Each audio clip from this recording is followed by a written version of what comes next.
Ka tahi anō ka puta mai te pūrongo a te ratonga toko i te ora o te kaunihera karaiti ana o Aotearoa. Hea i ki tētahi o ngā ratonga toko i te ora o te whanganui ātara, e hara ngā kōrero o roto i te pūrongo nei i te tau hou ki a rātou. Kei o tātou marae te oronga mo te iwi Māori, koe ni hoki hei tā Teresa Olsen o Kokiri marae te pūtake mo ngā ratonga toko i te ora o roto i a rātou hāpori. I think we're lucky, because we've got the marae. And we've got all the whānau around the marae as well. Ko te whakapona a te ratonga toko i te ora o te kaunihera karaitiana o Aotearoa, kua mimiti ke ngā rawa a etahi o ngā ratonga toko i te ora o te motu. Ko eni te take kei te huritoru a Kokiri marae ki wana atu wake rawa. Because of the recession, resources in the community have become even more stretched.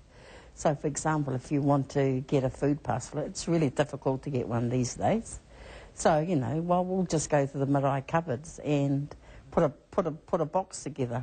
Tata ki te tolu tekau ora o te hunga taiohi Māori, hei tā te kaunihera he kore mahi. E ai ki tā Teresa Olsen anō, e hara tēni i te take nui ki a rātau i te mea, kua roa ke rātau e manaki ana i te tangata, aha kua kōwai.